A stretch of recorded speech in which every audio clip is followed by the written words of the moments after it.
Hello student, physics का जो simple harmonic motion है ये एक ऐसा टॉपिक है, चैप्टर है आपके सिलेबस में।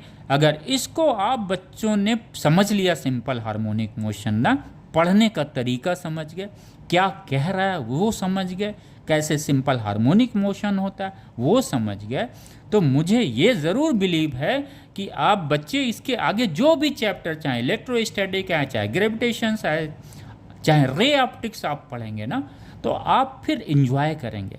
इन्जॉय मतलब आप उस चैप्टर से प्ले करना शुरू करेंगे, क्योंकि जो SHM है वो आपके पूरे फिजिक्स के कॉन्सेप्ट्स को कहीं ना कहीं पढ़ने का तरीका सिखा के चला जाएगा। वो राइट, बहुत कॉन्सेप्चुअल चैप्टर है।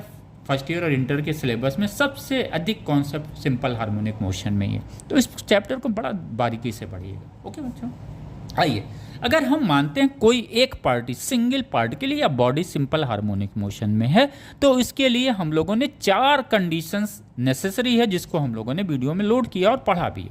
उस 4 कंडीशंस में जो एक कंडीशंस ये है, अगर कोई बॉडी SHM में है तो वो बॉडी हार्मोनिक फंक्शंस को फॉलो करेगा। हार्मोनिक फंक्शन है क्या?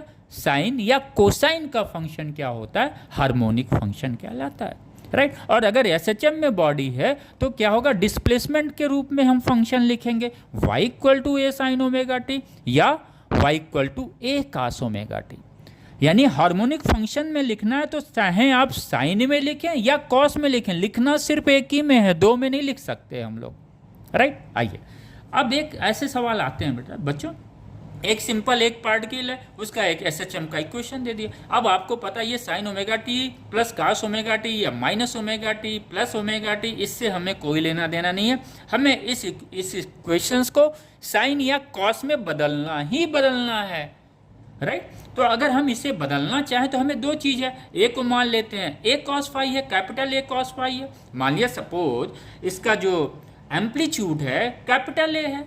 अगर कैपिटल ए एम्पलीट्यूड है तो हमने ये मान लिया, बी को मान लिया कैपिटल ए साइन फाई।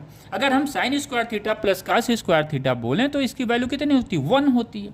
अगर हम यहाँ पे रख देते हैं वैल्यू तो हमें ए स्क्वायर इक्वल टू कितना मिल जाएगा? ए स्क्वायर स्मॉल ए स्क्वायर प्लस बी स्क्वायर, यानी एम्पलीट्यूड इसका कितना मिल जाएगा? अंडर रूट स्मॉल ए स्क्वायर प्लस बी स्क्वायर। तो ऐसे एम्पलीट्यूड निकल जाता है। अगर हम यहाँ पे ये वैल्यू रख देंगे तो फिर हमें इक्वेशंस क्या मिल जाएगा?